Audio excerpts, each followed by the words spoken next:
Today is Wednesday, October 9th, 2024. My name is John Raymond Irving, and I'm in Blacksburg, Virginia at the Newman Library. Joining me today for an oral history interview is Russ Neal.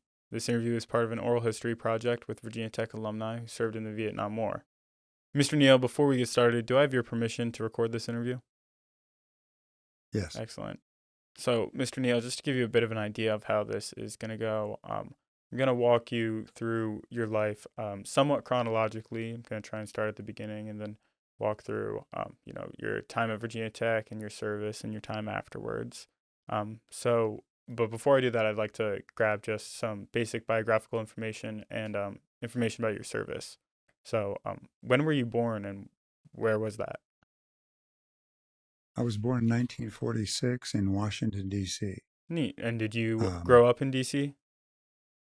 no, I didn't grow up in D.C. My folks, who were living in Maryland at the time, Silver Spring, when I was born, moved shortly thereafter to Arlington, Virginia, and that's where I was raised for most of my youth.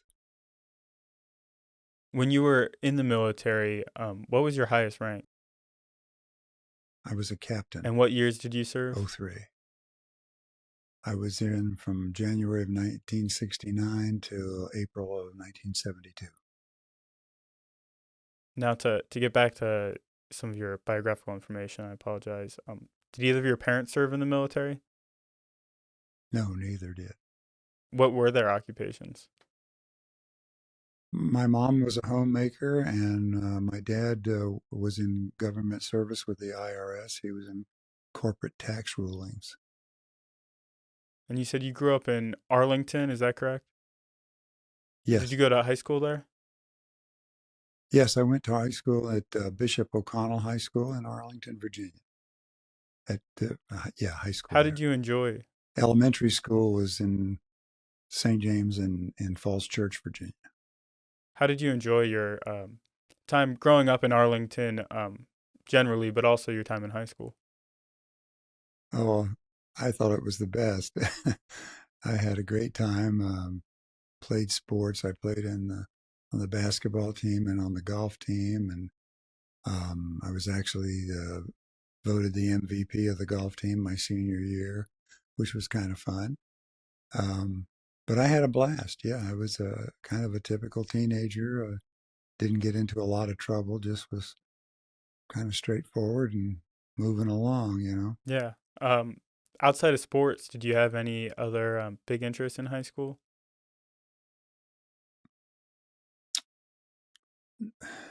No, I was basically a sports Yeah, guy. fair enough.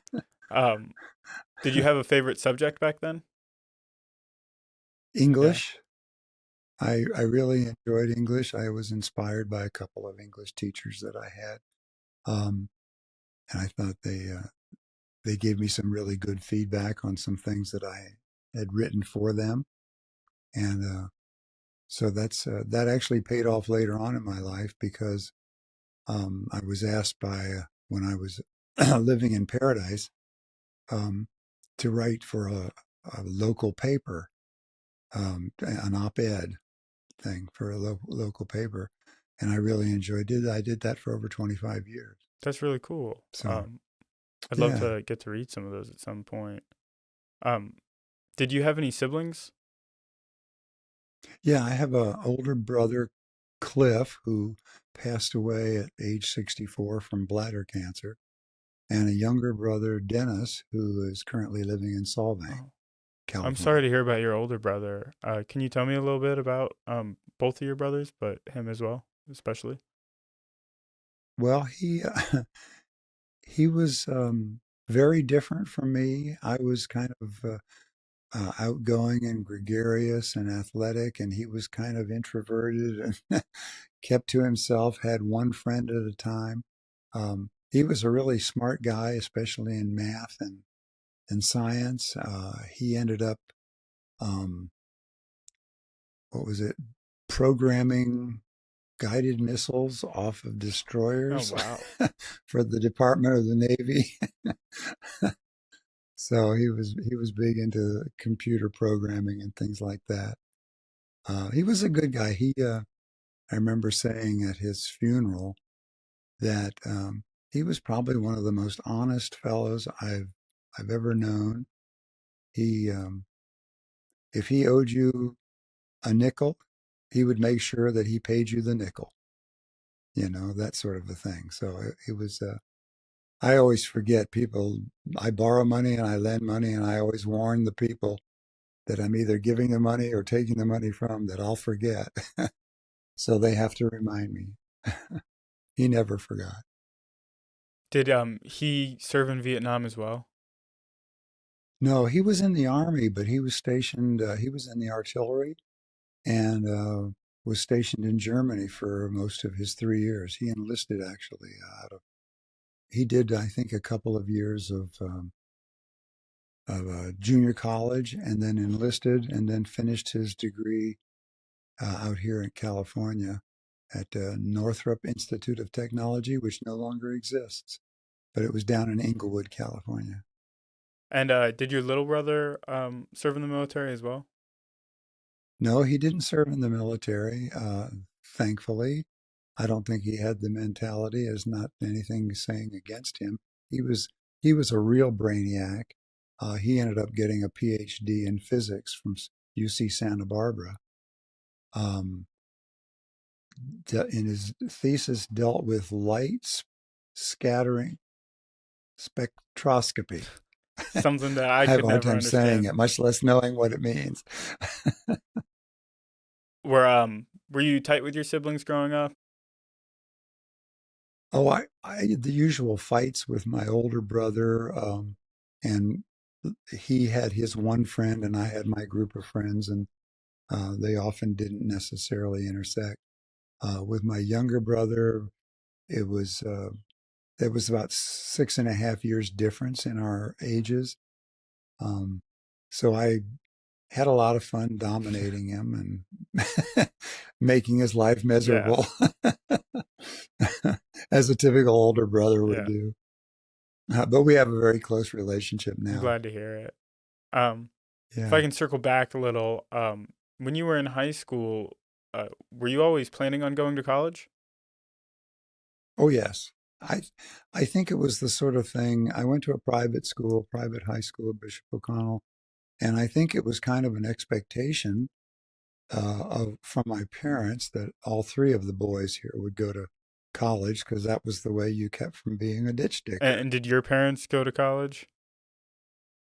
My dad did not. My mom did, and she got a degree in music in Canada avec grande distinction, which is the same as I guess magna cum laude or something like that. She was quite an excellent pianist. Um, my dad had to quit school after his ninth grade year to help go to work and help with the family. Um, and he ended up going to night school to get his high school degree, and then he got a degree in bookkeeping after that, and went to work for the police department in Washington D.C. and then the IRS after that. And he made a career with the Oh IRS. wow, that's inspiring. I'm glad to hear that. Yeah, he's a hard worker. My dad was. Was that something that he really emphasized for you all growing up? He always encouraged us to work hard and do our best.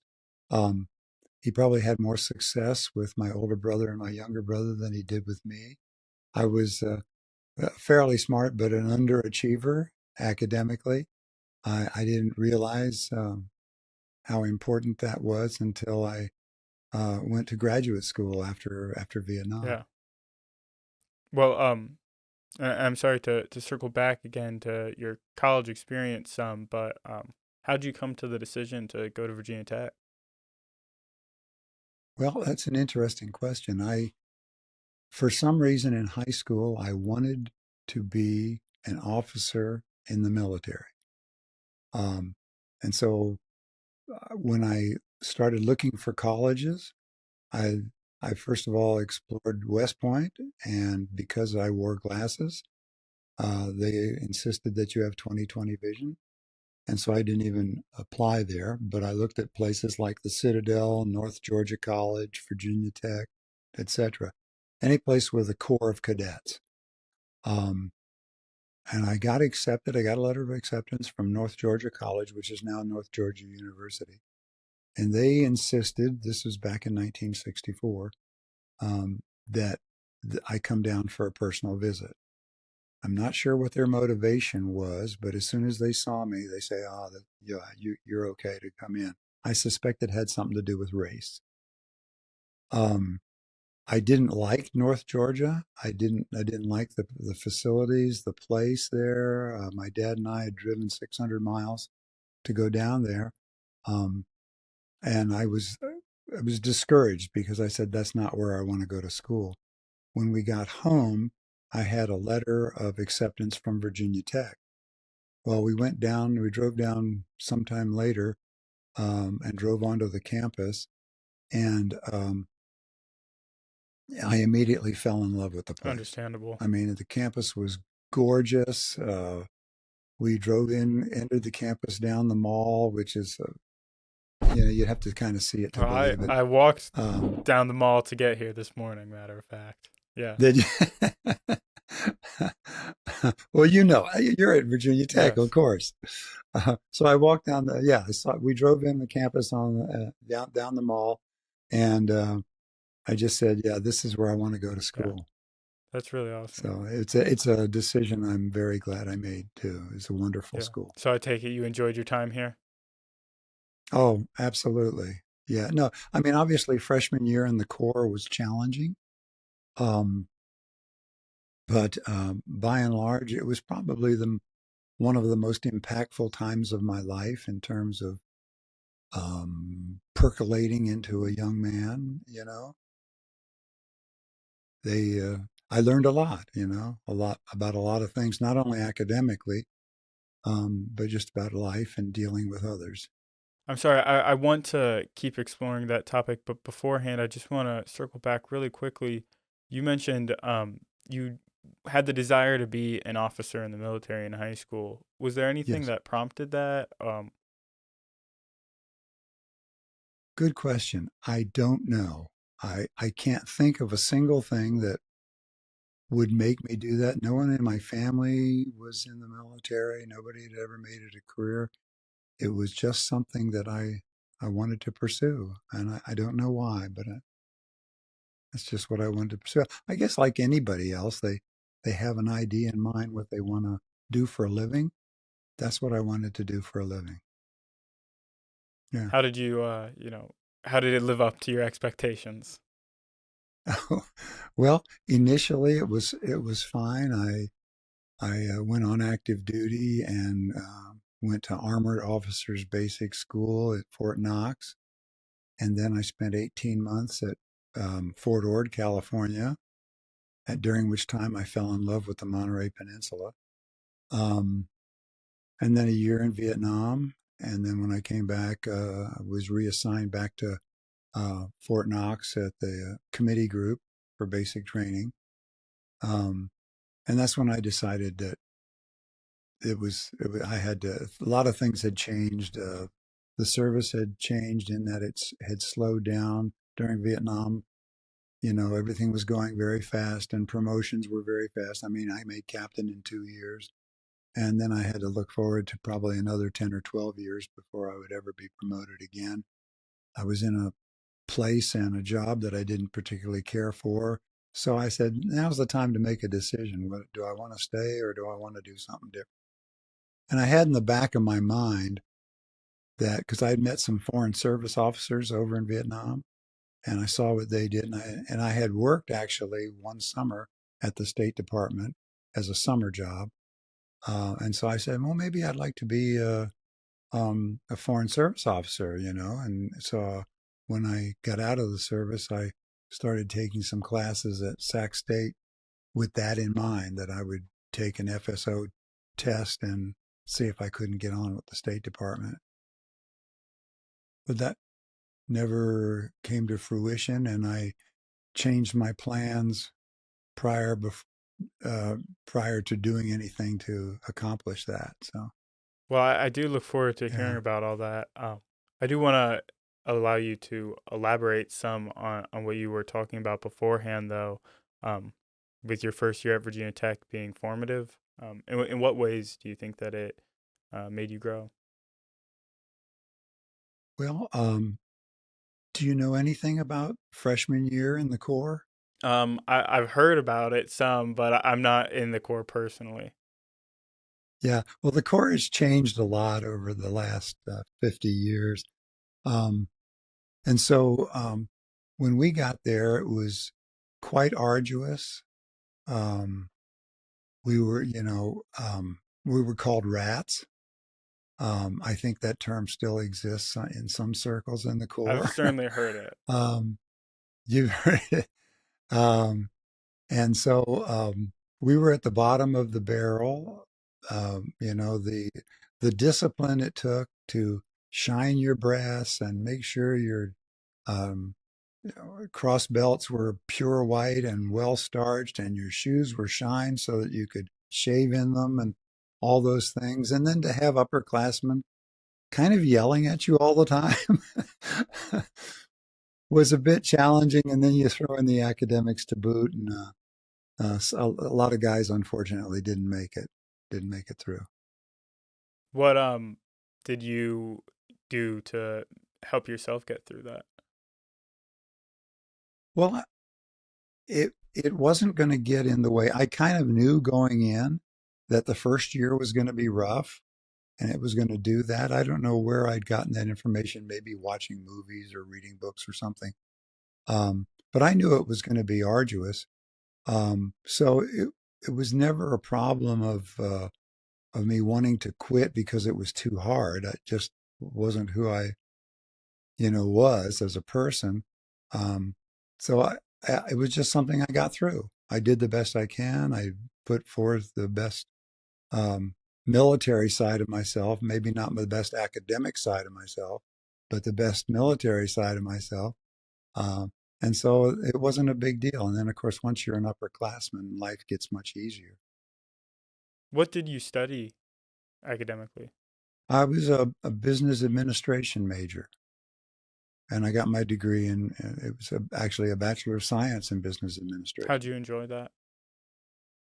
It was okay. It was a means to an end. Again, at this time, I was thinking I was going to be a career military officer. So it was just something I thought that I would do. That if for some reason it never did work out with the military, I could fall back on a business degree better than I could on maybe an English degree. I think I know my minor's in English, um, so it was more of a practical decision than anything else. Do you have any real memorable experiences here at Tech? Wow. Yeah, I have a lot of them. I'm trying to think. The first thing that came to mind was us making homecoming floats for what was the occasion? Oh, it must have been homecoming because they were homecoming floats. I suppose that makes sense. And we were tasked as a group of freshmen to create a homecoming float that the upperclassmen could be proud of, because it would be actually the unit's homecoming float. And so we spent a lot of time getting up in the middle of the night and acquiring materials for that and working on it and things like that. And we already had a pretty arduous day, so that was interesting time. Um, Let me see. What your question was? Special Yeah, memories, just huh? any stories about your time here that you wish to share. Oh gosh, there are so many of them. It was my senior year. I was the executive officer for our unit. The executive officer is charged with implementing the RAT system, the freshman system. Um, and so that was interesting from a teaching point of view, which is what I ended up being as a teacher. When you get a group of kids that come in and they don't know how to march or salute or dress themselves or stand at formation or anything, and you had to teach them everything. And I really enjoyed that aspect of it. So that was a real special memory for me too. I'm sorry, I didn't ask this earlier, but when is it that you were at Virginia Tech? 1964, the fall of 64, to graduation in June of 68. Was there any fun memories within the Corps as you were an upperclassman and kind of got to uh, get the freshmen through their rat year as well? I'm not sure what your question is. Do you have any good memories of I won't say hazing, but preparing the freshmen in the Corps as an upperclassman? Of course, there was hazing. There's no there's no doubt about it. There was hazing. Uh, I'll- it it was never physical. It was more of, the yelling part, and they're never doing anything right and that sort of thing, which was all, part of the act, you know. Um, but I remember probably the one thing that sticks in my mind is our senior year, when the rats would become upperclassmen, we put on an FTX, a field training exercise, for them, and they had to go through stations where they would um, capture upperclassmen and interview them like they were prisoners of war and search them. And at the end, after they'd gone through all these stations that we had developed, we had a big unit-wide barbecue where we all just kind of came together, and that was when they became upperclassmen officially, and that was kind of neat. I think they enjoyed that. In a similar sense, were there any meaningful relationships you built while you were at Virginia Tech? Meaningful relationships. That's interesting that you should say that.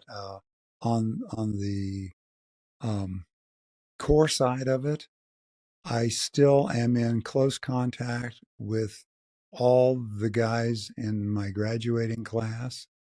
I just have been messaging one of my buddies who lives in Western North Carolina. Oh, how's he doing? And if you're familiar with what's happened, his house was spared, but everything around him was pretty devastated. But he's making it out okay. He says the support that he's been getting from governmental and private um, endeavors has been most helpful and most appreciated by everybody in the area. Actually, my roommate, our freshman year, lives in Orlando, Florida. So he is bracing for Milton, is Yeah, it? Hurricane Milton. Yes. And he just sent us pictures of his house as a before, and he says, I'll send you another picture after it's all over. So we'll see what happens. We're all praying for each other in that one. Certainly, So and I hope he gets by okay. We here in yes. Blacksburg, most of the space got spared as far as physical damage, but there's a lot of homes just down near the New River that are underwater because of Okay. Hurricane Helene. Oh wow. Yeah, that was amazing how far inland it went and how devastating it was. I mean, Western North Carolina is very mountainous area. You'd have think that the mountains would have knocked some of the stuffing out of that Some of it thing. is that the But the valleys collected all the rain, is from what I understand. yes. But yeah, it's certainly devastating. We actually still have to boil our water Yeah. here right now because the treatment Was got that all right? messed up. Yeah. Wow. Um, well, I'm glad to hear that you're still friends with some of the guys in the Corps. Were any of those friendships going into the service, like carry on there? No, we were never stationed anywhere together. Most of the guys went in the service either as officers or later on as enlisted people. Um, and we just kind of always kept together. We were a tight group. Any group that goes through the rat year together is going to be friends forever, because that sort of an experience cements those relationships. And I'm very thankful for that. Nothing else I got out of it. It's certainly those lifelong friendships. I was just thinking, it's been 60 years since I first met those guys as freshmen at Virginia Tech, and we're all still very tight and very interested and very much caring for each other, you know. So um, that's a great relationship. The only other relationship is I did um, have a girlfriend who was the daughter of a survivor of the Bataan Death March. Are you familiar with that? Loosely, but not very. Okay.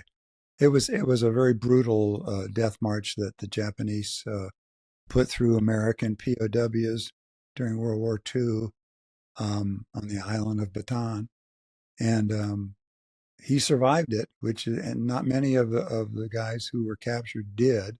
So that's something in itself as an accomplishment just to survive that. Yeah, that's It incredible. was a lot worse than my rat year, no doubt. Certainly.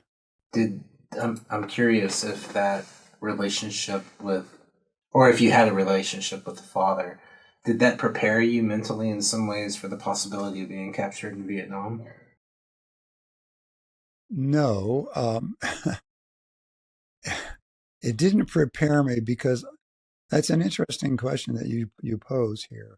Because when I went to Vietnam, I made a vow to myself that I would never be a POW, that they would have to kill me rather than take me prisoner.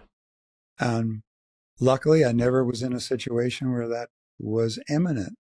So I never had to fulfill that vow. But yeah, no, I never talked a lot about him, with him about that circumstance. I think I was a little intimidated at the time Understandable. by who he was, and he survived the Bataan Death March. So, yeah, no, I was prepared not to be a POW in Vietnam.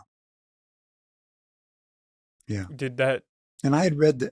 I tell you, I had read the book 5 Years to Freedom, and I can't remember who it was that did that, but he recounted his 5 years of captivity with the North It's Vietnamese. James Roe So, or from A I First guess I Look. don't think it was the North Vietnamese. I think it was the VC. Was the decision to not allow yourself to be taken as a prisoner of war? When did you come to that decision? I should say. I think after reading that book, I I said I kind of took an assessment of myself and say, if they start to torture me, I'm not sure I'm strong enough to resist. And I didn't want to betray myself or my country or anything like that. So I just said, I think I'd rather go ahead and fight to the end rather than do that, because I'm not sure I could have lived with myself if I had done that. It's a really intense reality to be confronted with. Yeah, and the thing about it is that I don't have, these guys that were in North Vietnamese camps for years and years and years, and I'm sure they probably did things that they're not proud of when they were there, said things, told things. I don't hold any of that against Yeah, them, certainly. just because it's such a horrendous existence to be a POW, you know. Did you So know anyone who was a prisoner of war? no, other than Mr. Gentry, I'm no. glad to hear it. That was Harriet's, my girlfriend's dad. When you were at Virginia Tech, what was it like to hear about Vietnam, or did you hear much about Vietnam? Surprisingly, I mean, we heard about the Tet Offensive in '68, early '68. That was big news all around. But it was the sort of thing where I think we all didn't need to talk about it. Most of us were getting commissions or going in the service and realized that we were probably going to Vietnam. Um, but I remember Tet had you know, ga- garnered our attention for sure. It was it turned out being the turning point of the war. Um, I mean, certainly it was the very strong beginnings of losing the American citizenry support for the war. You know, they said, no, this is ridiculous. We're losing 200 guys a week. We can't do this. What are we doing this for? So it was come to Jesus moment. I do want to real quick go on a bit of a tangent here. You mentioned it was 1968 when you graduated, and of course when the Tet Offensive was happening as well. Do you remember when Dr. King was assassinated that summer and all the violence that followed? Oh, yes. And the Democratic National Convention, all the violence that was surrounding that. Can you tell us a little bit about that? Yeah, and then Robert Kennedy was also assassinated that same year. 68 was a heck of a year. I mean, a lot of people celebrate it because I graduated, but other than that, it was really a bad year, you know, for the country. And yet somehow we made it through. We came out the other end, you know. What was going through your mind when you found out about Dr. King's assassination?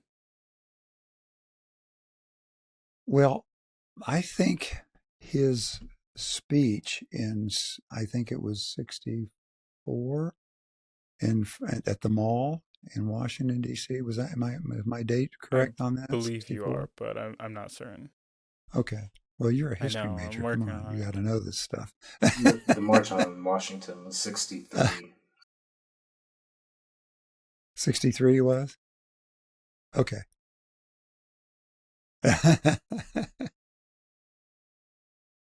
Anyway, I thought that speech was, you know, fantastic. It was inspirational in every sense of the word and what have you. So when we lost him, we lost, I think, a tremendous civil rights warrior.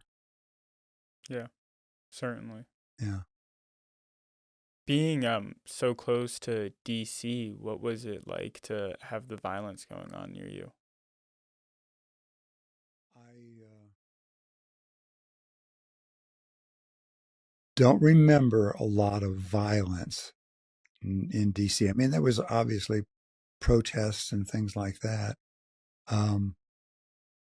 but I don't recall being making note of, oh wow, this is really a violent area that we live in. I mean, Arlington, Virginia was pretty sedate.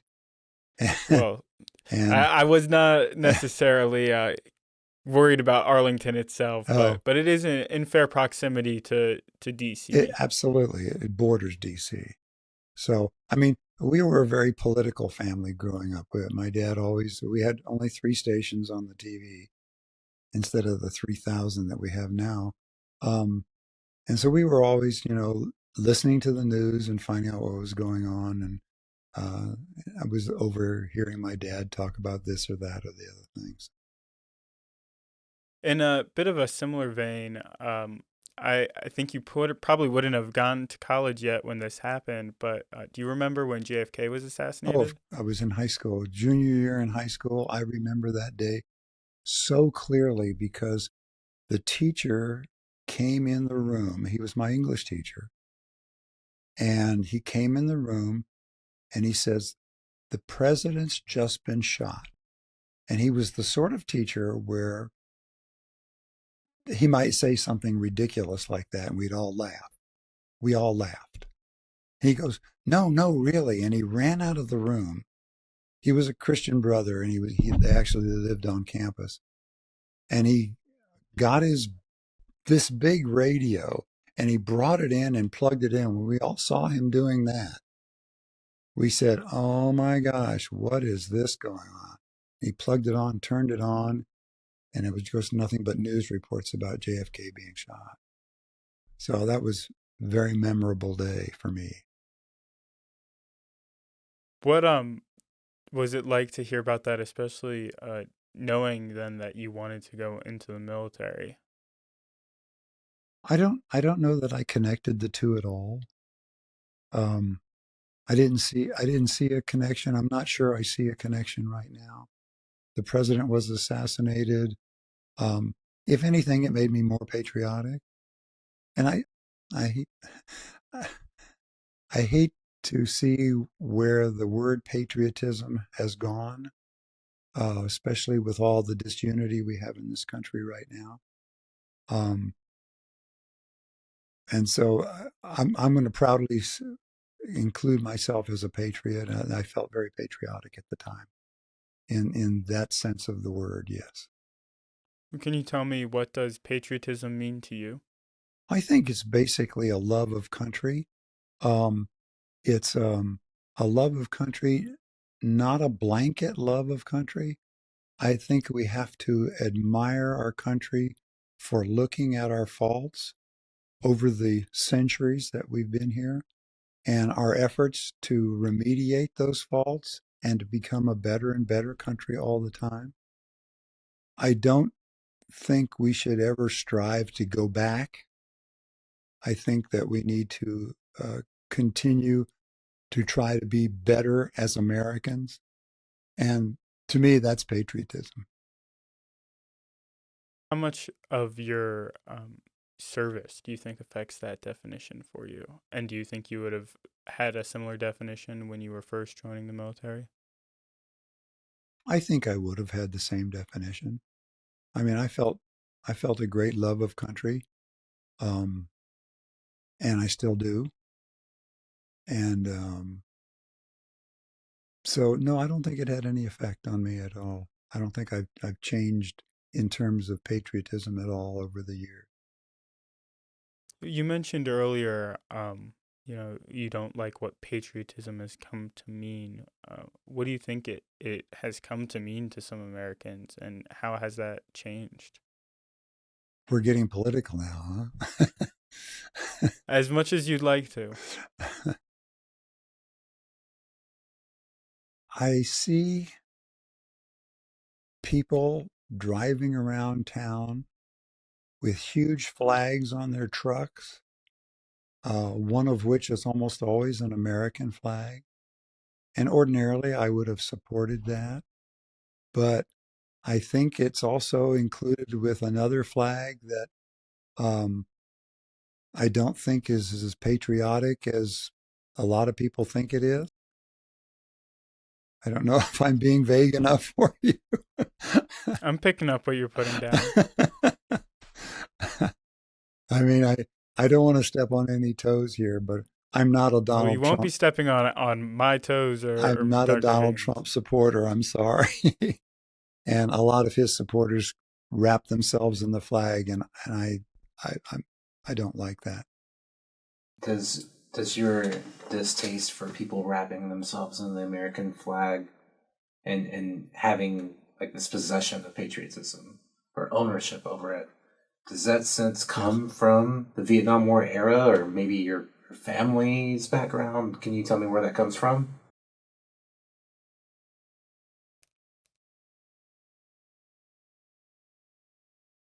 My distaste for them, I think that they have co-opted the term patriotism, and they have co-opted the American flag um, to mean what they want it to mean, um, and the policies that they support, and they're not always the policies that I support. So if they say, "Well, I'm a patriot," or I'm a true American," you may think you are, and you may believe that you are, but all the rest of us are as well. And I, so I think that's why I kind of don't, I hate to use the word resent. I don't like it at all when they do that. I think that you can be a patriot and salute the flag and sing the Star Spangled Banner at football games and baseball games and love your country very much. And you don't have to wrap yourself in a flag to do it. Okay. Yeah. No, I also very much appreciated hearing about that. And if you'll allow me to ask one further question there, how do you feel? And again, I will try my best to word this carefully. Okay. About veterans as a whole, I'm not talking about individual people, but kind of using the name of veterans and pretending to do things in their sake. How do you feel about that being used as a political motive, or maybe even as a political pawn, if I may? Yeah, good question. Veterans are not monolithic in their political thinking. I see where 200 four-star or general officers came out in support of Mr. Trump just recently, just yesterday, I think it was. And that was just about against 700 other people who have known Donald Trump very intimately. I mean, served under him or what have you, that came out against him. So, and that included veterans. I know a lot of veterans that are not supportive of Mr. Trump. And I know a lot of veterans, many of them in my group that I graduated with, that are very much supportive of him. And I'm not sure if that support is because they think he's wonderful, or because they just can't bring themselves to vote Democratic, or if they don't like women, or if they don't like Kamala Harris in particular. I don't know what the motivation is. But all I know is that here in this country, we're allowed to think the way we think and to believe the way we believe. And God bless him for thinking that way. I just don't agree with him. Yeah, I think it's very valuable to, especially meaningful coming from someone who has actually fought to preserve those rights to think and express yourself however you care to. Thank you. If I can now shift away some, I'd like to talk just a bit more generally about your time in the service and in Vietnam. So, what years were it when you went to Vietnam? I went to Vietnam in December of 1970 and came home in December of 71. 362 days. I got a 3-day drop.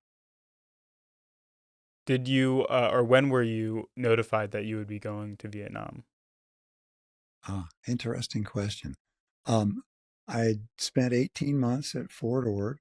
I was a basic training company commander there. And my time at Fort Ord was coming to an end. And I was an armored officer. I didn't like armor. So I called DOD and said, I know my time is coming up where I'm going to be probably deployed. If you would, please send me to Vietnam rather than Korea, because a lot of armor was in Korea. And they obliged me. So they sent me to Vietnam. So that was must have been late in 70. Yeah. Fall of 70. And so, if not armor, what was the role that you had in Vietnam? Oh, that's a good question. I was assigned to MAC-V, which is going to make my experience in Vietnam a little bit different from the many, many brave young men and women who were assigned to American units. We were with the Military Assistance Command Vietnam, and our main job was to advise the South Vietnamese.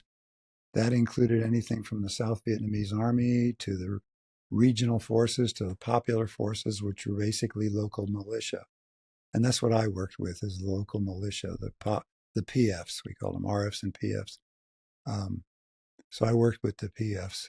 And so it was assigned to MAC-V. We went to advisor school in a place called Dion, which is north of Saigon. And that was, I think, a 3 or 4 week course where we learned language and culture and customs and things like that about the Vietnamese people, which I found very helpful. Then when I finished that school, I was sent to Quang Hoa province, which is in the delta of Vietnam. Vietnam's divided into 4 corps, I Corps, 2 Corps, 3 Corps, and 4 Corps. And so I was sent to 4 Corps at a province called Quang Hoa province. Kenwa was notable because it was the birthplace of the VC movement in the early Oh, 60s. okay. Yeah, so they had a lot of VC sympathizers, if not VC, there. So it was kind of an exciting knowing that going in. He said, okay, you're going to Kenwa. Okay, good luck. you know? So that's where I ended And you up said you on a advised the People's Forces or the Popular Forces. I apologize. yes. Um, can you elaborate a little bit about what your duties were and what you mean by advising them? Yeah. We were assigned to a particular village or hamlet, and we would actually move into that village or hamlet. Um, if the Vietnamese didn't have quarters for us, we would build our own sandbagged hut, and what have you. That wasn't much fun. So most of the time they found places for us. But we lived in basically a compound of some sort. The Vietnamese provided all our perimeter security. And the things that we would teach them would be like daylight operations, night ops, weapons maintenance, things like that. The general things they needed uh, to be successful in their job. And their job was basically to protect the village or the hamlet that they were in. Um, so they were doing double duty. A lot of times they were rice farmers during the day and soldiers at night. I don't know when they slept. That's interesting that you got to experience their culture like that and be a part of their village. Can you tell me a little bit more about any instances you can think of where there were exchanges of culture and how they affected you and you affected them? Yeah, we tried to um, fit in and respect their culture and use their language as much as we possibly could. One of the members of our team, I was on, like I said, a MAT team, mobile advisory team. And we had me, I was the team leader. We had an interpreter, a medic, and two other NCOs. And we tried to do everything that they did. We tried to eat the Vietnamese meals when they were offered, and they were often offered because they looked at us as kind of, oh, these are the Americans coming in, we better give them a meal. So just knowing little things like never taking the last piece off the dish. It was always communal dishes, and you never took the last piece off because that was insulting. That meant that the wife didn't prepare enough. So you always left some. Um, and so, shaking hands with two hands with somebody that's higher in status than you are. Um, just little things like that. They notice everything, you know. And when you talk to them in Vietnamese, I guess when I was there, I probably had a several hundred word vocabulary, and I've lost a lot of it now. But I did go back with my wife to Vietnam about 8 or 9 years ago, and hooked up with my counterpart that I had back when I was stationed there the first time.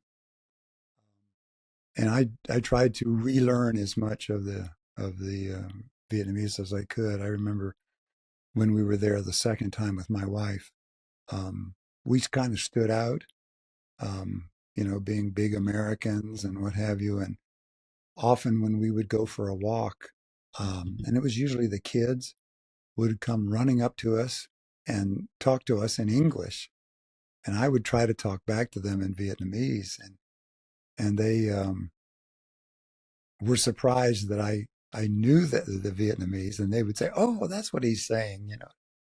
That's sweet. Can I digress Yeah, a bit absolutely. about the kids and Yes. language?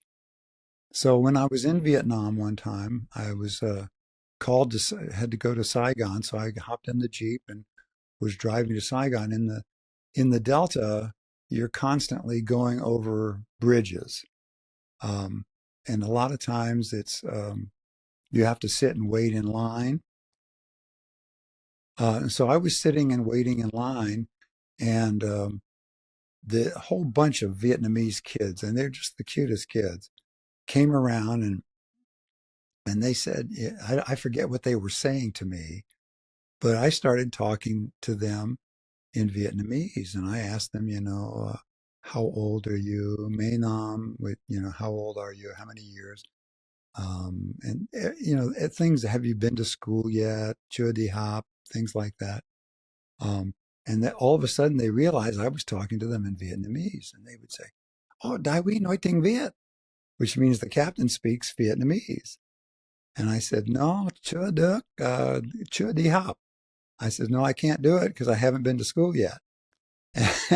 Oh, and they just thought that was the coolest thing. And they ran off and got more kids, and they came back, and we just had this great conversation going That's on super sweet. in Vietnamese. And they thought that was pretty cool that I could speak Vietnamese. Once they knew I was trying to do it anyway. Was that the second time you visited Vietnam, or was this when you were in the service? No, that was the first time. That was the first time. Wow. So, Yeah. what was that common to have kind of a sweet relationship between a soldier and the villagers there?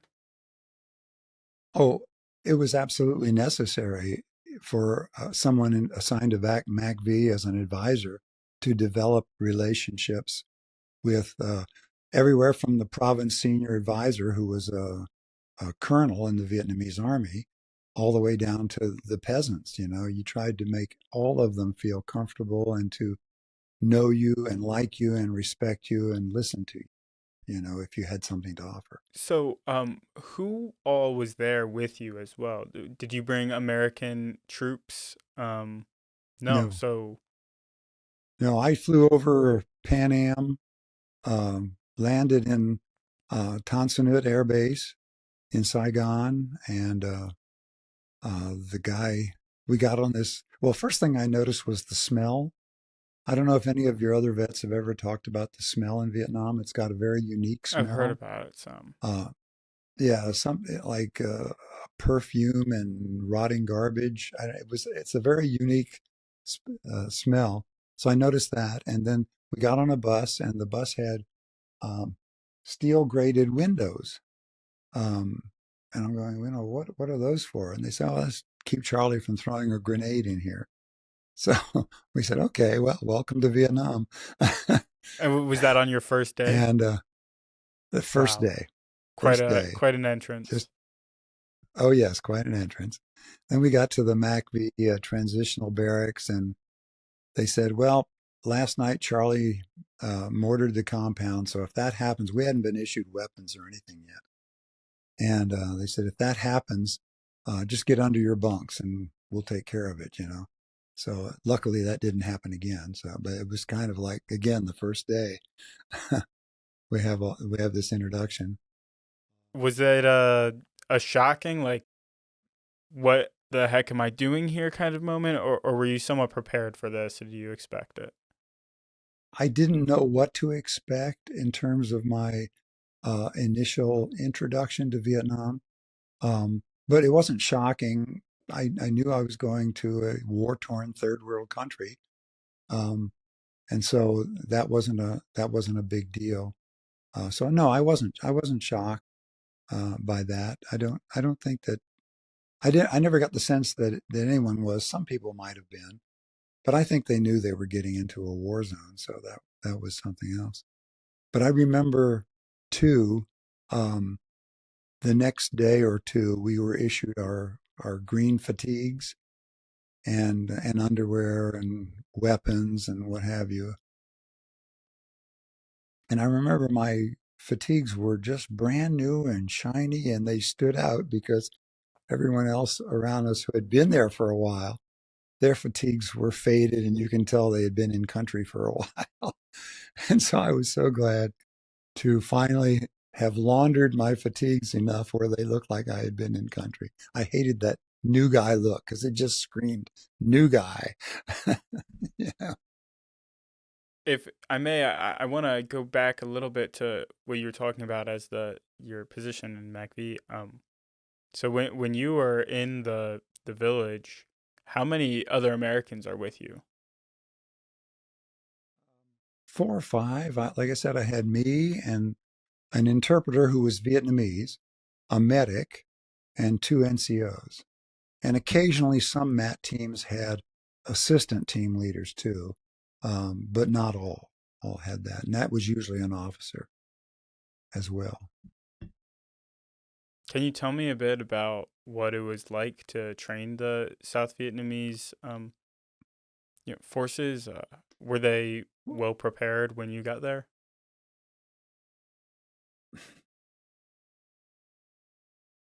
That's tough to make an to make that assessment. We would offer things, say like, okay, we're having a weapons maintenance class this afternoon. If you can come, please come. But again, keep in mind, these are people who are, you know, making a living, doing whatever they do, which is probably rice farming. And sometimes they could make it and sometimes they couldn't. So it was kind of catch as catch can, as far as that goes. We did go on, daylight operations, and there was one night operation that I'll tell you about later on. That was interesting.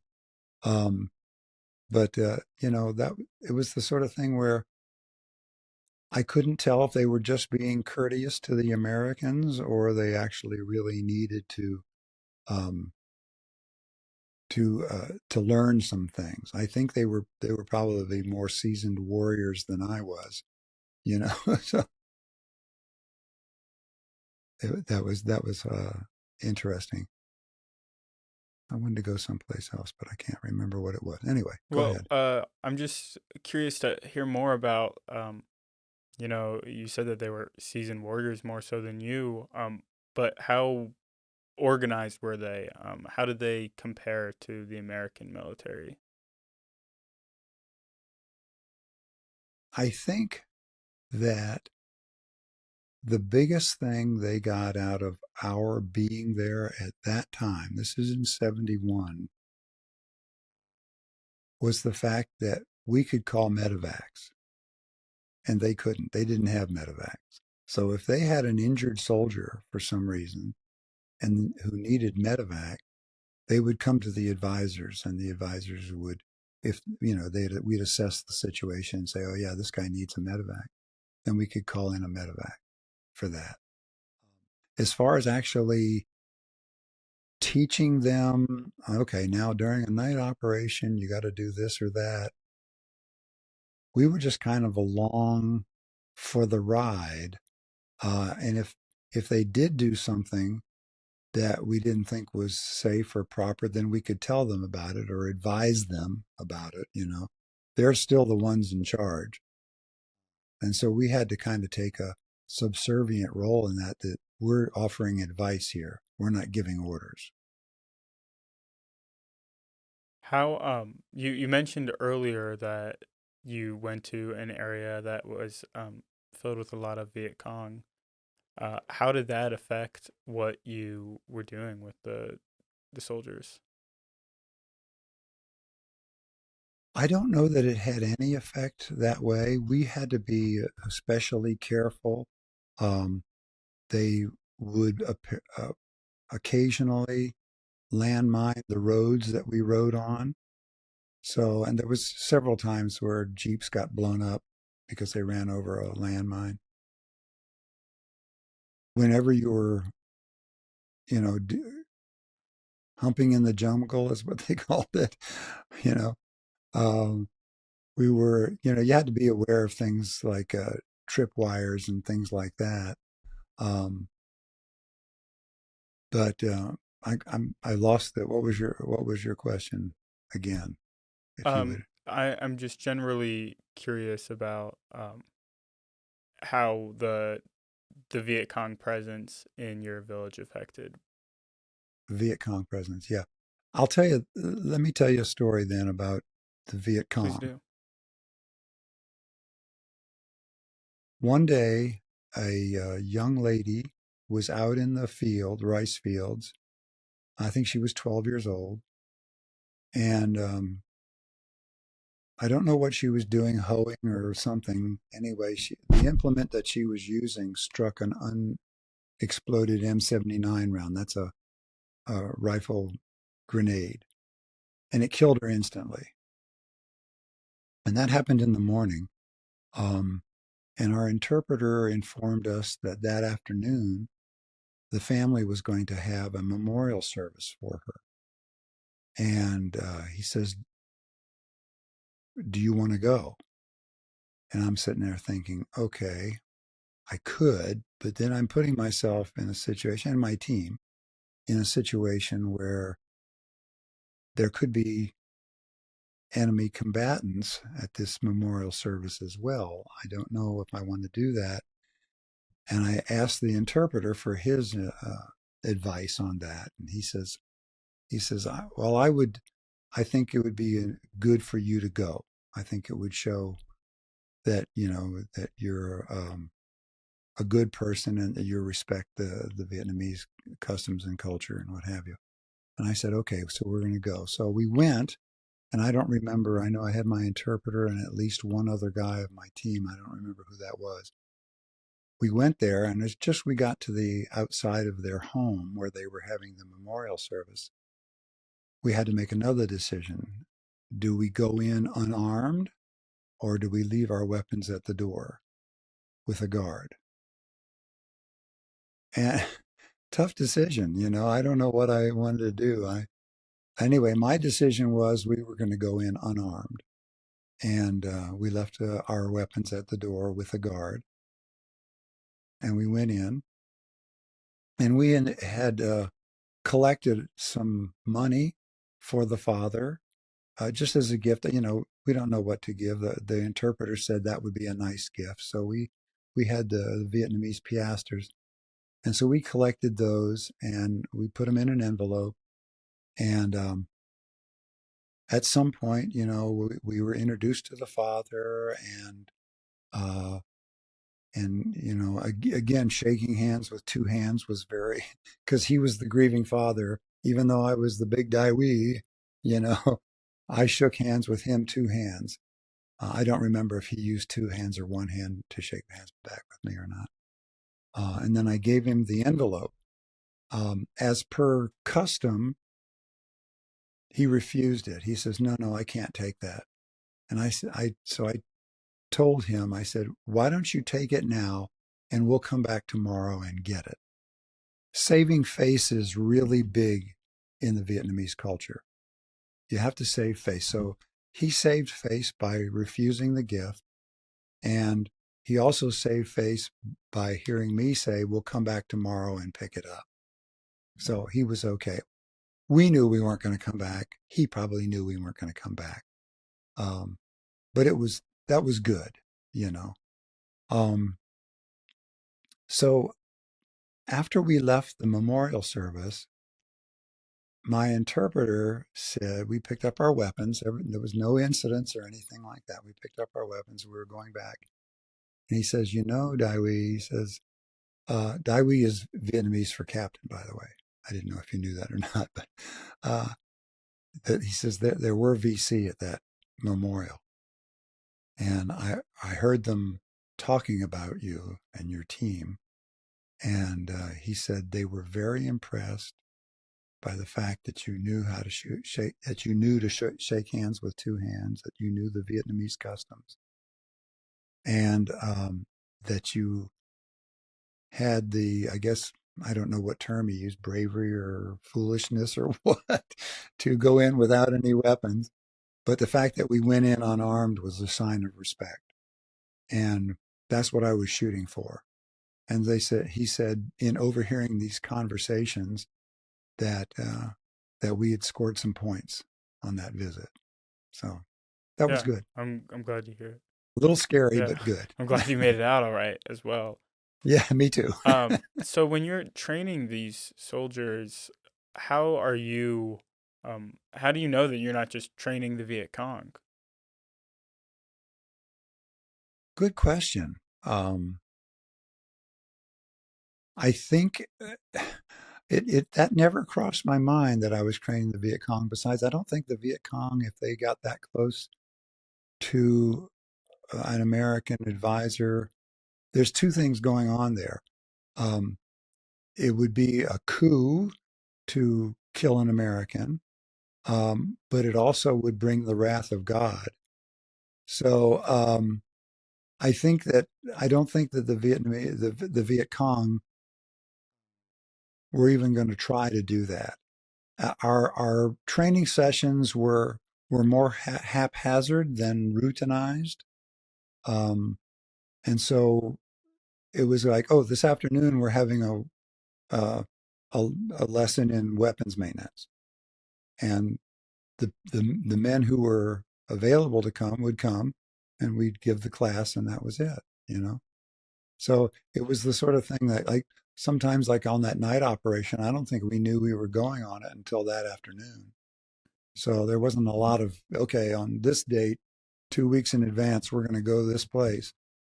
It didn't happen that way. How frequently did you go on operations? Well, probably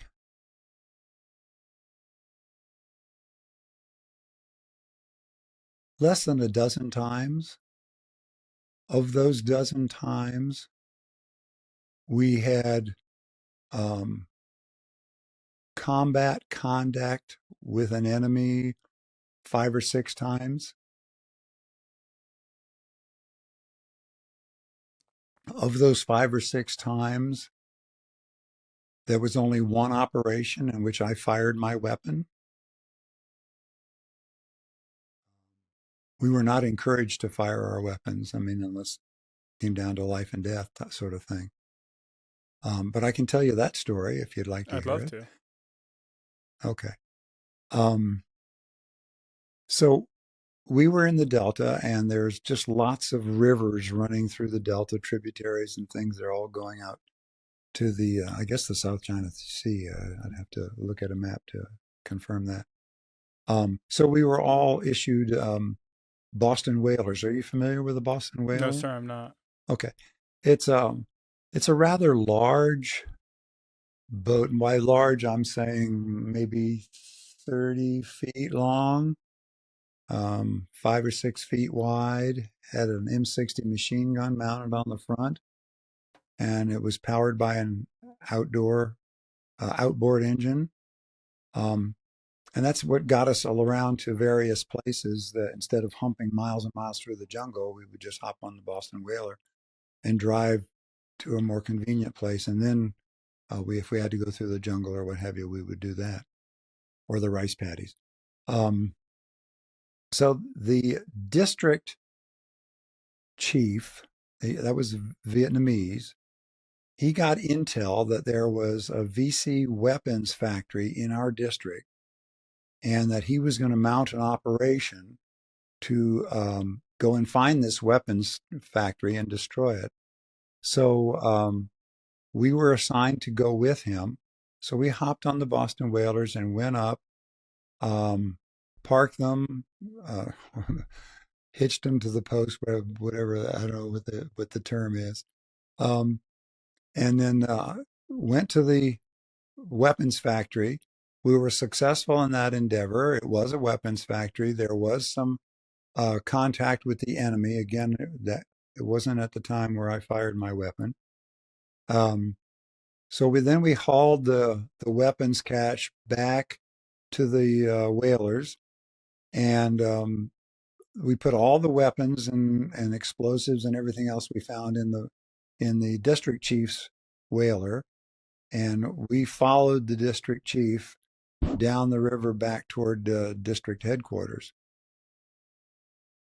Part of the way down there, and I'm not sure how close we were, I forget exactly, we got some enemy fire from one of the riverbanks, and an RPG, it's a rocket-propelled grenade, hit the district chief's whaler, and it immediately exploded because it was loaded with weapons and explosives already.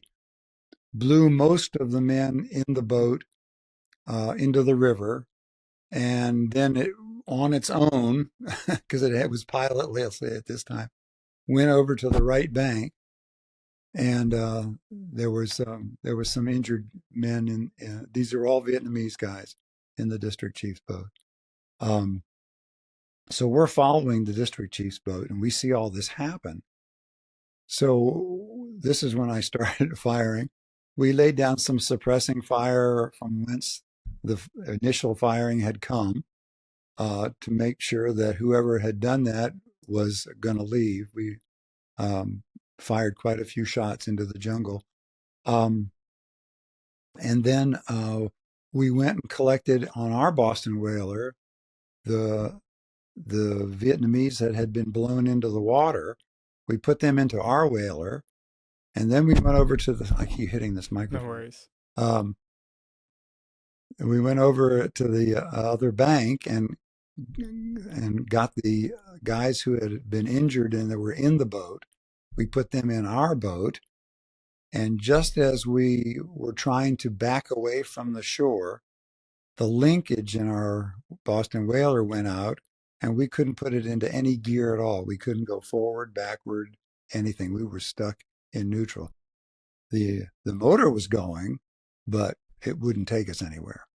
So fortunately, at that point, a water taxi came down the road. This is a rather large passenger carrying Vietnamese boat where they would take the passengers from place to place. And so we called for it, and there was people calling for it in Vietnamese. So we knew they understood us, to come over and help us out, so they could at least tow us back to the district headquarters. And they ignored us. So we had to fire a few shots across their bow. And as soon as we did that, they came right over to help us. And so we just hooked our boat, our whaler, with what was all the injured and what have you in it. And they took us all the way to the district headquarters. But that was kind of exciting. That was probably the most exciting time I had in terms of combat at the time. And I don't know that I hit anybody. I probably doubt it, but anyway. Was that the most intense combat you saw in Vietnam? Yes. That was where it was really up close and personal. Yes. Can I ask about some of the other missions? How different was it for you to be actively involved in the combat versus advising and overseeing what's happening? Well, as an advisor, we were tasked with working with whoever the people were in charge. They were not the point guy. They were back in the group. So we had a whole bunch of soldiers in front of us, Vietnamese soldiers in front of us, and then the command group, and then soldiers behind us. So the lead group, if they made contact with someone, usually the firepower, we had such greater firepower on our side that they would disperse or kill the enemy. So I never had a chance to even try to defend myself because we were in that middle group with the command group, I'll tell you, compared to the guys who were with American units, and I've talked with some of them, their lives were a lot more exciting than mine. Their lives were really on the line, in close proximity to the enemy, a lot more than mine. Yeah, exciting is one sure. word to use. Yeah. Yes. I'm glad to hear that your life was not in serious danger quite as frequently as it could have been. Me too. Can I ask, obviously outside of being shot at in the story you just told, what were generally the most significant threats to you, both at the base and in the field?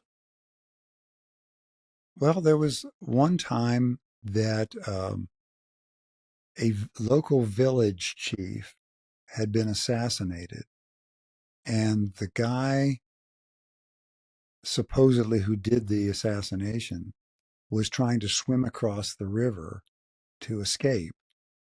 And we got word of it, and so we had an M60 machine gun as well. So we set that up and thought we saw him. This is at night, so it's not. I'm not sure what we were seeing, but it appeared to be someone swimming in the river in the middle of the night. So they're fair game, and so we fired at him. I don't know if we hit him or not. I don't know. One of our NCOs was operating the machine gun. Was that frequently the most significant perceived threat, at least the sabotage or something like that? The most perceived threat for us, because we were in a sandbagged outpost, was that we would be overrun. We had an outpost near us that was overrun, didn't have any advisors in there. But they came in and they did, the VC came in and did quite a bit of damage. There was no NVA troops, that's North Vietnamese Army. There was no NVA troops in our area, it was all VC. And they had come in the middle of the night and assassinated the post commander and several other people and what have you. And we went on, and they just come in and they kill and they leave. And so we went out the next morning to make an assessment of the situation, and that must have been earlier in my tour, because I think that's when I saw my first dead combat guy. I mean, this happened before the river incident. But I remember, let me back up a little bit. I remember hearing that night, because that had come on the radio that this outpost was being attacked. I remember hearing the night, our outpost was right in between district headquarters and the outpost that was being attacked. And I remember hearing the 105 rounds, that's the artillery rounds, going overhead, whistling overhead. Wow, that's a first. So I'm glad I hope none of them fall short, But yeah, that was kind of interesting. So yeah, so we went out the next morning just to kind of assess the situation and report back to the district headquarters, what the story was on that. And it's always kind of sad to see those kinds of things, see dead bodies, but that's what you expect in war. You mentioned there was the village leader who got assassinated by the VC. Do you have any idea why it was he was assassinated? Because he was a village leader. Are there? He was a village chief. It's a title. Right. First off, what does that kind of title carry responsibility-wise? And secondly, is there an unpopularity to village chiefs as a general rule? And are there ones who do things that might make them a target to the VC as opposed to others? I think that any village chief who works to protect his village from attacks from the VC or from anybody, it would be a target for the VC. And that would be the village chief's probably main function, at least when I was there. Some village chiefs were better at it, and some village chiefs were meaner and more demanding and took advantage of their villagers that were in their village. I've never heard, when I was there, of a village chief being assassinated by a villager, though. It was always from an outside entity. Can we, to move on a little bit, Sure. Can you tell me a little bit about how you and other soldiers relaxed or decompressed at the end of the day, but specifically after such intense situations like the combat you just described? Yeah. I think a lot of it just it came with talking about it, mainly amongst ourselves. I mean, our Mat team guys, well, this, we would say how we felt about this and that and the other thing. And that was a good way to decompress, to talk about it right away. But there wasn't anything where, okay, let's go out and get drunk. We still had a job to do. Really? Can't decompress that way. Now, when I was reassigned to province headquarters, a lot of times the guys decompressed by going to the officers club, or I don't know if it was an officers club or it was just the club, advisors club, because all ranks were there. So the club, and having a brew or two, that was probably the way they most often Was that did not it. an option to you when you were in the village? No, we're out surrounded by rice fields, 360 rice fields. So there was no bar to go to.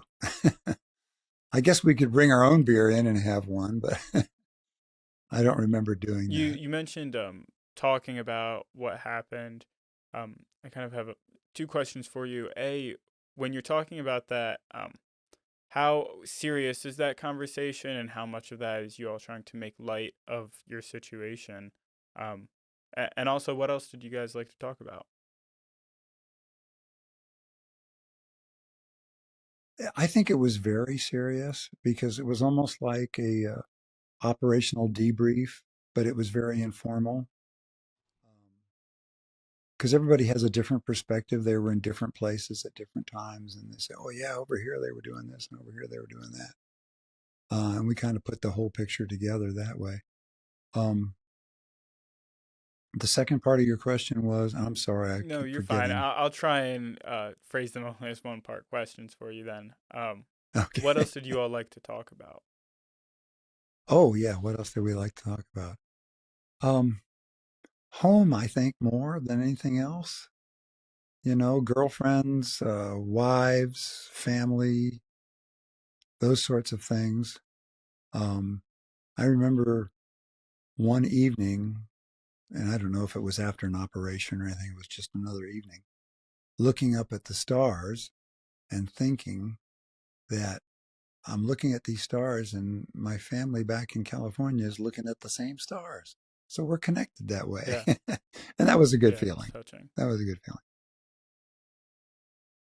Mr. Neal, you mentioned that you all liked to decompress by discussing your situation after the fact. What else did the soldiers like to talk about with each other? Well, I think we like to talk about our families and our girlfriends and our wives and our families and things like that. It gave us a connection to home, and because we all had people, special people in our lives. And so it was nice to be able to kind of share about them with these guys, especially after an operation. Did you have anything in particular that you liked to reminisce on from home? I don't recall that there was anything in particular. I think just, oh yeah, my dad did this, or my mom did that, or my brothers did this, I got a lot of mail, which was nice. My folks were very good about writing to me, I think, just about every week. And I would try to write back to them. What type of things did you like to hear about or talk to them about, too, when you were writing them? One letter from my dad stands out to me. And he said that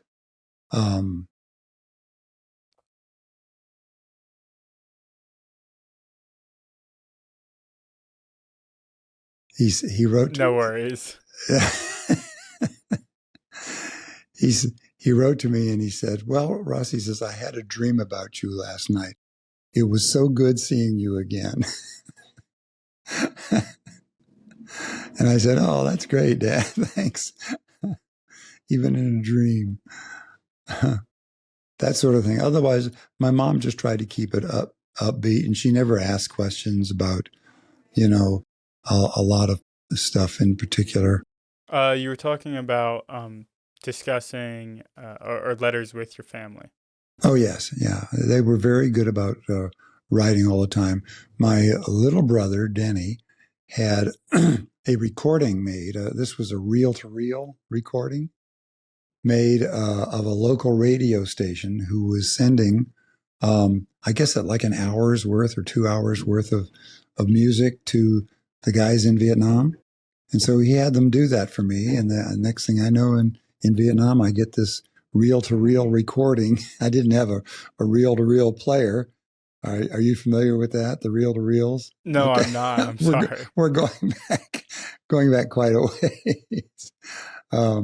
But yeah, spools, big spools of tape. And of course, I didn't have access to one of those. But when I got home, I was able to play it. And it was kind of interesting because I remember Jeremiah the Bull was a Bullfrog was the first song on the tape.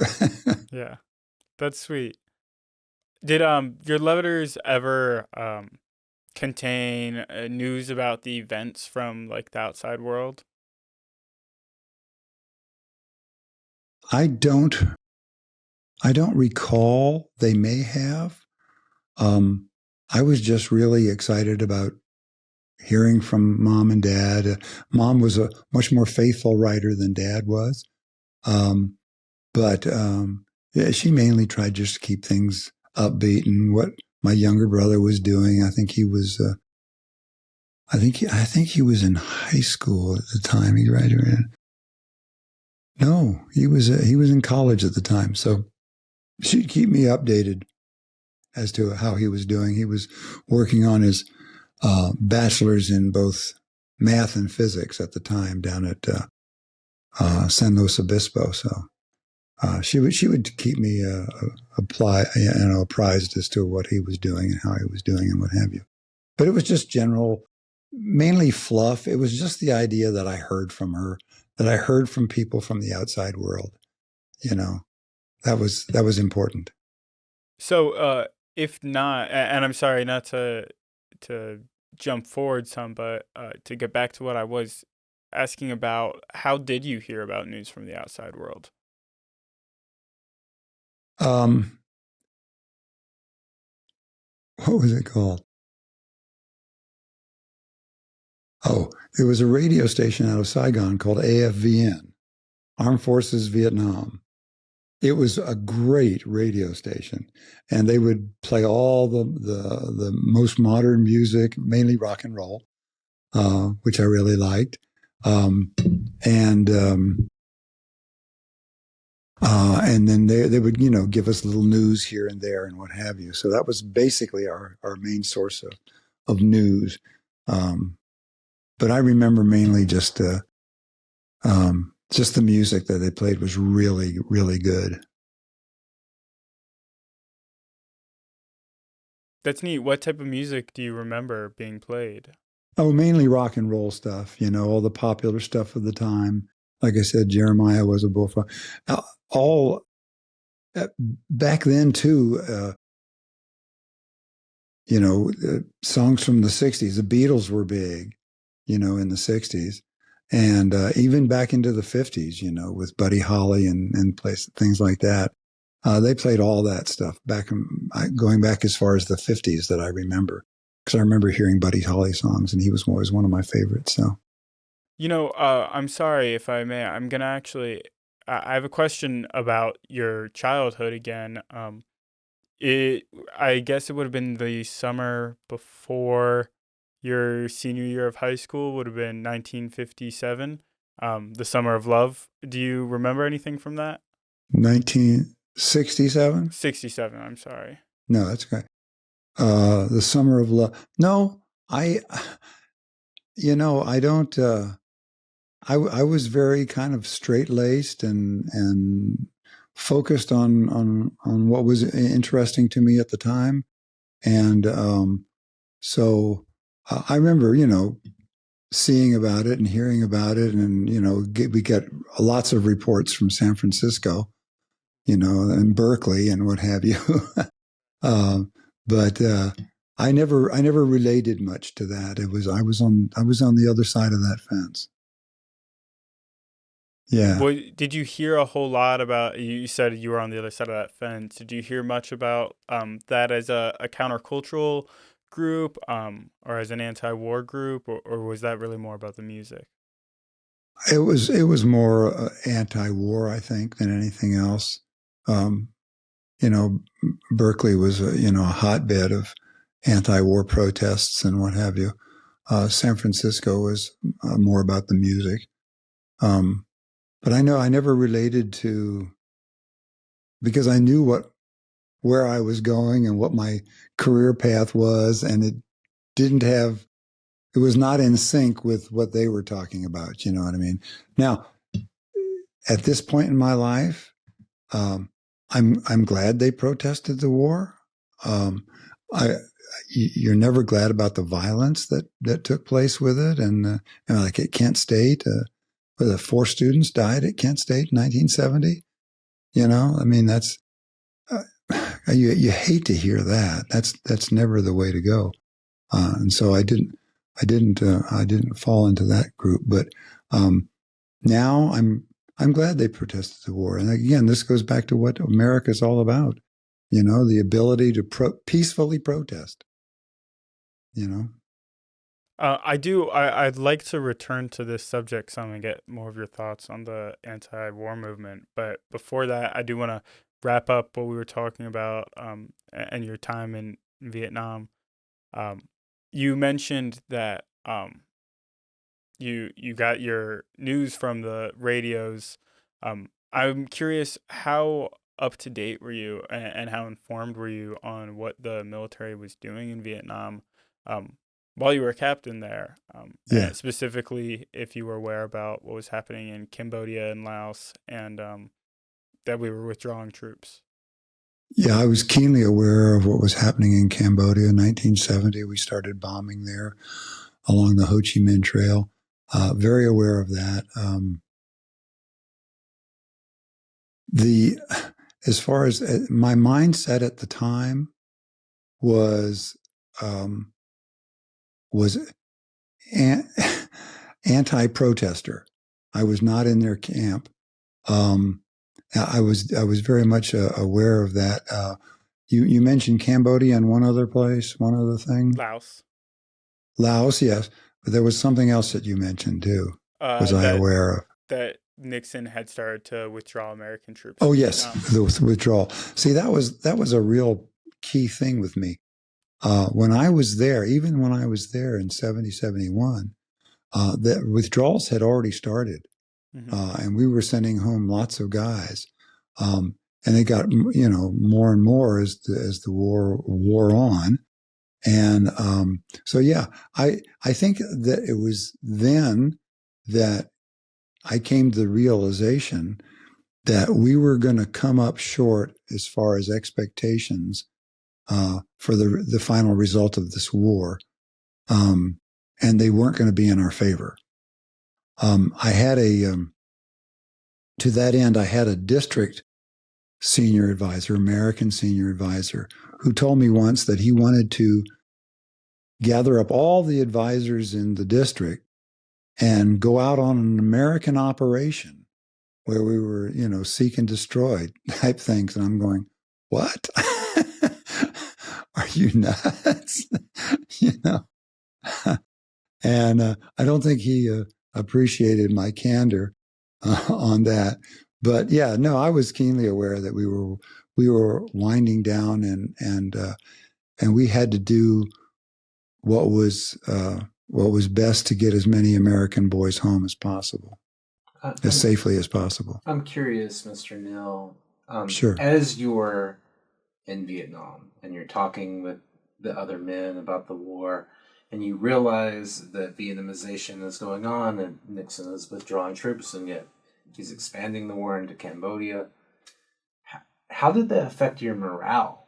To know that you're putting your life on the line in Vietnam while you're also coming to terms with the possibility that the war might not end favorably for Americans. Yeah, good question. I I saw Vietnam and my time as Vietnam as, again, I go back to my career plans. My career plans were to be a career Army officer. In order to advance in the ranks, you needed command time, especially combat command time. My term as leader of a MAT team was combat command time.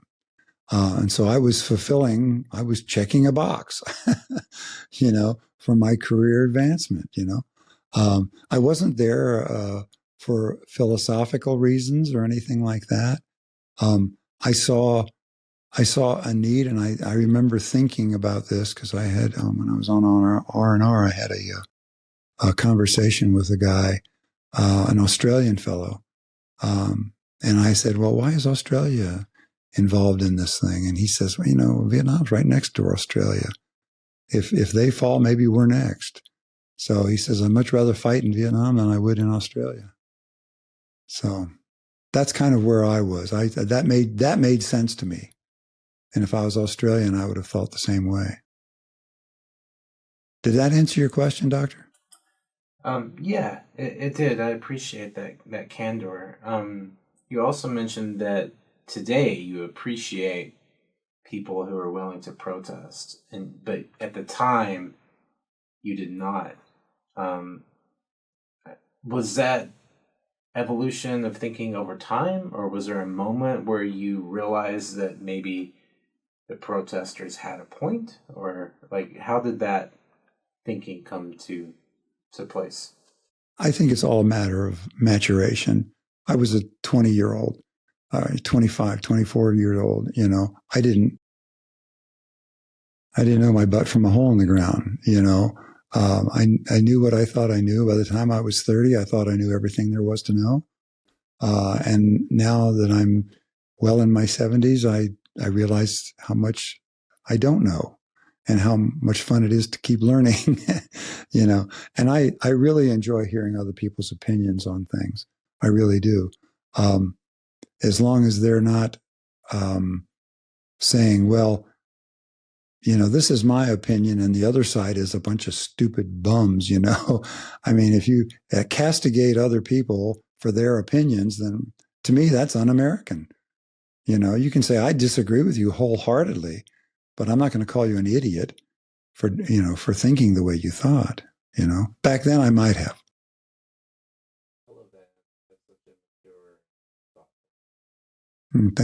You're welcome. If I can ask, in a similar vein, you talked about how it took you a bit of time for your views to evolve to being okay with that protest, even when it doesn't align with your own views on the subject. Have you also had some time to reflect and have your views changed at all on the actual movement of the anti-war protesters, and whether or not you feel that they might have had a point about trying to keep people from being in Vietnam? I think that those young people who were protesting were far more advanced in their political thinking than I was. Again, I was kind of single focused on what I needed to do to, punch the ticket for my career. And I wasn't a deep thinker as far as the political consequences or the social consequences or the economic consequences of our war endeavors, So they saw things that I didn't see. And I admire that today. I didn't at the time. I didn't agree with them. I said, they're just a bunch of cowards that didn't want to go, But and I guess I felt somewhat betrayed by the war vets who were over there, and they were throwing their medals in the river and things like that. I said, how can you do that? But again, you have to keep in mind where I was at that time as a mid-20-year-old. I was kind of single focused there, and I didn't see the larger picture. And these guys did. I know it's a popular saying and narrative among the anti-war protesters, that they're against the wars, not the soldiers. Um, Yes. uh, how was that? Was that communicated to you? How was it communicated? And was there ever a point at which that kind of stuck and you understood that? It's interesting that you should bring that topic up. I remember coming home from Vietnam, being picked up by my parents and my brother, and I was stopping at a restaurant to. If I may, I'm sorry. Were you getting picked up in San Francisco or No, where it was actually at. It was in Oakland actually. Okay. Picked up in Oakland, and we stopped in Vacaville to grab a bite to eat, and I was still in uniform, and I remember going into the restaurant and sitting there and eating my dinner and feeling very conspicuous. Nobody ever said anything to me. I don't remember anybody giving me a dirty look or anything like that. But I know from talking with other vets that they did not feel welcome when they got back. Many of them were blamed for things that they did and saw in Vietnam, and whether that's rightful blame or not, I don't know. I think that's an individual case, because I know some of our guys did some pretty bad things there. And I think bad things happen in every war, and that's not an excuse. Things like My Lai, how can that happen? How can that happen? Anyway, yeah, I did not feel welcome when I first came home. And again, this was in 71. And then they at some point they got past it. We left in April of 75. We left the embassy in Saigon, and that was the end of it for us. But it wasn't until the early 80s when they actually designed and completed the wall in Washington, D.C., commemorating the Vietnam War. And I remember seeing that on TV. I remember sitting in my living room watching it on TV. They're commemorating the wall. And I just broke down and started crying uncontrollably, because I felt like, dang, it's about time, Have you gotten the opportunity to visit the wall since? I did. Later on, I went and I visited the wall, and I took I don't know what they call them in engraving. I don't know. You put the paper over it and you rub it and you get the name and what have you. I had two guys that I knew well there, Terry Palm and Ted Webb, who both died in Vietnam. And I found the little plaque, where they were. And that was really meaningful for me, because I knew Ted, especially Ted, so well. He was just a really good friend of mine. And to see his name up there, that was meaningful to me, very meaningful to me, and emotional. I know you said it's meaningful, but do you care to elaborate at all on what that means to you to have a memorial? I just felt like, you looked at, except for Korea, poor Korean war veterans. I feel so sorry for them, because it's literally the forgotten war. But you look at all the parades for after World War I, after World War II, everybody coming home, the ticker tapes and all that, and it was not that way for most Vietnam vets, at least in my knowing of the subject. And so they really felt abandoned. They felt that they went over and did what they were supposed to do, and then they came home and they were abandoned and what have you, by the very society that they went over to represent. And so that was hard to feel that way. Again, I've rambled on and I've forgotten what your original question was. No worries. I had asked you about coming home and coming home. Yeah, it was tough, and I'm really glad they put up the wall, and I'm thrilled that the Vietnam veteran is not thought of the same way he was back then. You know, society has grown up, and I'm part of that society. We've grown up. You mentioned just a bit ago the Fall of Saigon in '75. Do you remember where you were when that happened? Teaching school. I was in Paradise, California. I don't know if you're familiar with Paradise, but that's the one that with the campfire burned the whole town down in California back in 2018. Oh, wow. Were you there when that happened? Oh, yeah. We lost our house and everything. I'd been in Paradise for 45 years. Oh, man. I'm sorry to hear that. And yeah. And the fire came through and burned basically the whole town down. It's recovering. I'm glad to hear that. But it's a slow process, and it's a difficult process, and it's not the same Paradise that I came to know and love, you know. Where were we going with that? Mr. Neal, I actually, if we can take a second here, sure. I've got a handful of topics that I'd still like to talk with you about, and I'm concerned that we're not going to be able to get through them in the next 15 minutes. Okay. Would it be okay with you if we tried to schedule a follow-up interview? Hopefully not, too overly long. I know we've been going now for just about 2 hours, but I would like to, give these topics the respect they deserve, and get sure. the chance to give you the time you need to talk about them. Sure. No, I appreciate that. That's fine. Yeah. Well then, in that case, I think. Well, Dr. Higgins, before we wrap up this interview, because I feel like this is such a powerful story, Mr. Neal, I want to thank you for sharing it. And I think that JR is correct. I think his instinct is right. I think we should reschedule it and give you the space and the time to reflect deeply on your story. Before we do that, is there anything throughout the first portion of the interview that you wanted to talk about that we haven't thought to ask, or something that you wanted to go back to clarify or to expand upon? We have 10 or 15 minutes.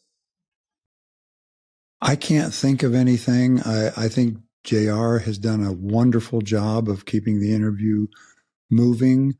Even if we had to circle back a little bit, that's okay with me. Not a problem. And so, yeah, thank you for your comments, Doctor. I appreciate it. I don't have anything else to say other than that. Thank you, JR.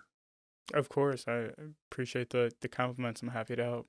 I'll also say that after the interview today, most interviews, after they're over, you're going to think of things that you wanted to talk about.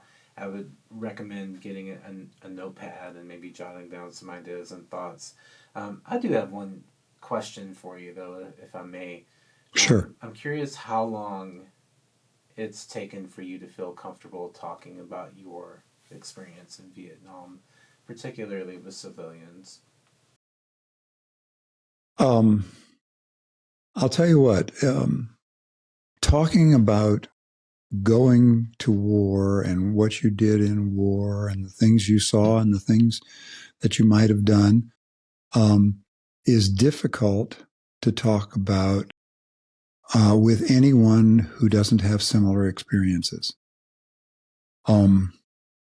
It's like going to jail and coming out and trying to tell people what jail was like with people who've never been to jail.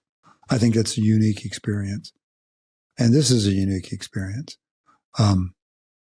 Both you and JR have made this very comfortable for me. And if I've helped enlighten you in any ways, I'm glad of that. Yeah, I think this has been good for me. I've never my son came about a year ago with his son and said, we'd like to talk to you about Vietnam. And I gave them, a few things. I told them a few of the stories I told you and what have you. The biggest thing, I think, and I don't know how the other vets felt about this that you've interviewed, the one question, because I've spoken to classes about Vietnam before, and I always ask the teacher who invites me in, I said, the one question I just assumed that none of the kids asked was, did you kill anyone? I don't, it's a no-win answer. It's a no-win question. I mean, if I did, if I did, I did. And what does that make you think of me?